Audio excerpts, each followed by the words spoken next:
Peuple africain, réveillez-vous. Réveillez-vous, Africains. Ce qui se passe vraiment en Afrique actuellement est très grave et ça nécessite que la jeunesse africaine vraiment soit au réveil. Sincèrement, il faut noter qu'après le départ de l'ambassadeur français du Niger, Sylvain Ité, il a quitté le Niger le mercredi matin pour la France. Et également l'annonce de départ de forces françaises du Niger. Les autorités françaises n'ont pas encore dit leur dernier mot. Ils préparent des actes de déstabilisation de très haut niveau actuellement.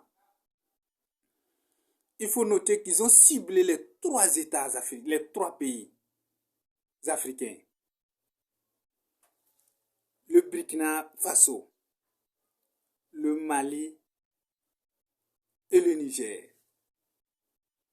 Ils disent de façon très claire qu'ils vont maintenant préparer des actes de déstabilisation de ces États-là.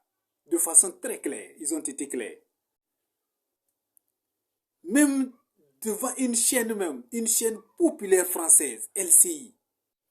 LCI, c'est une chaîne populaire de télévision française. Ils ont convoqué, soi-disant des experts de renseignement français dans cette chaîne, en débat public. Il y a un chef de renseignement qui a été très clair sur cette chaîne, que maintenant, ils doivent maintenant entrer dans les actes de déstabilisation de ces États-là. Maintenant qu'ils n'ont plus d'intérêt. Il dit de façon très claire que maintenant qu'ils n'ont plus d'intérêt au Niger, il faut maintenant déstabiliser le Niger. Des actions des groupes djihadistes. D'un autre côté aussi, peut-être maintenant, notre ambassadeur et notre contingent n'étant plus otages au Niger, en quelque sorte, dans cette position de Fort Alamo, nous aurons peut-être plus de latitude pour monter des opérations de déstabilisation, cette fois-ci plus clandestines. Voilà pourquoi nous disons que c'est la France n'a jamais été pour le développement du continent africain. Ils ne le sont jamais et ne le seront jamais. Nous sommes pour ceux qui croient que l'homme ne change jamais. L'homme ne change jamais.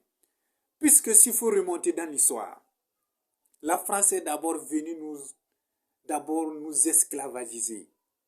Il est venu piller les ressources humaines ici africaines pour envoyer les revendre aux États-Unis.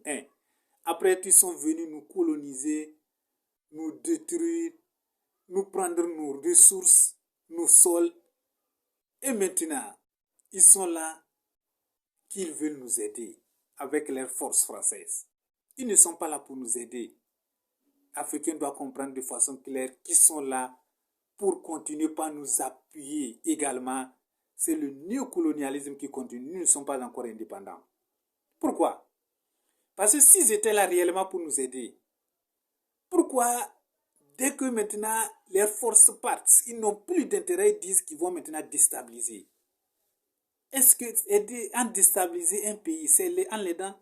On aide un pays en le déstabilisant?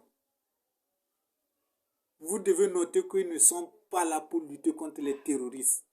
Plutôt, ils sont en connivence. Ils sont en connivence avec les terroristes. Vous devez constater que malgré leur présence, que ce soit au Mali, au Burkina Faso, au Niger, depuis plusieurs décennies, les terroristes ne font que gagner du terrain, malgré leur présence. Ils n'ont jamais tué un terroriste. Ils ne vont jamais au combat, face à face avec les terroristes.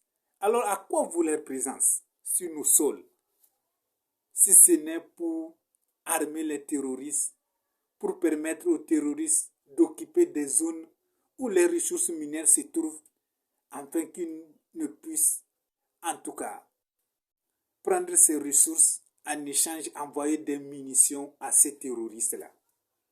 C'est leur mission dans nos pays.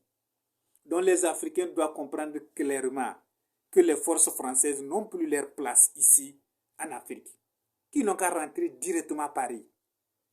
aucun pays, tous les pays africains doivent comprendre que les forces françaises ne vont jamais résoudre les problèmes africains. Plutôt, ils vont en ajouter d'autres. La population africaine est tellement jeune, elle a de la jeunesse, elle a de la main valide, que eux là, la jeunesse africaine peut eux-mêmes sécuriser les territoires. Il suffit de les former et de les armer. Ils vont lutter efficacement contre les terroristes. Les Français ne connaissent pas la réalité africaine, ne pourront pas lutter contre les terroristes. C'est les Africains qui pourront le faire. Donc les chefs d'État africains doivent comprendre que la France n'est nullement pas là pour nous, mais pour les intérêts français. Regardez le paradoxe.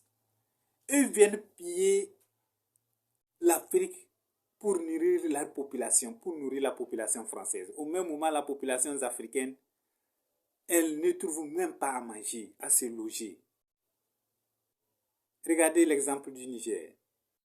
Le Niger qui produit de l'uranium pour l'électricité, fournit à 34% à alimenter les centrales électriques françaises. Et par contre, le Niger lui-même n'a pas d'électricité. La population nigérienne elle-même n'est pas alimentée par l'électricité de son uranium. Et c'est son voisin nigérian qui lui fournit de l'électricité. Est-ce que vous trouvez ça vraiment normal? Quelqu'un qui a de l'uranium, qui produit de l'électricité, lui-même n'en a pas. Et c'est son voisin qui lui donne. Au même moment, c'est lui qui alimente la population française. Vous comprenez vraiment ce paradoxe? Et nos chefs d'État africains vraiment aussi comprennent ça. Non, c'est inadmissible. Il faut que les Africains changent. Il faut que nous travaillions pour nos populations. Il faut qu'on mette en avant la population africaine et la population des États africains respectivement. Si on veut vraiment aussi nous aussi grandir. Dans l'histoire de l'humanité, nous restons le seul peuple où la population n'arrive même pas à manger, à se loger ou à s'éloigner. Où la population, la jeunesse meurt encore. Dans l'île de Lampedusa ou dans la Méditerranée en voulant aller quelque part chercher le meilleur. Alors que nous n'en disposons tout ici. Tout est là en Afrique. Pour que la population soit à l'aise, il suffit seulement que la gestion soit bien faite. Tout sera à l'ordre. Je crois qu'à partir de maintenant, rien ne sera plus comme avant. La population africaine comprenne maintenant les réalités de la géopolitique et de la géostratégie et ils sont de plus en plus éveillés et matures vraiment pour pouvoir défendre leur patrie. Vive et force à vous.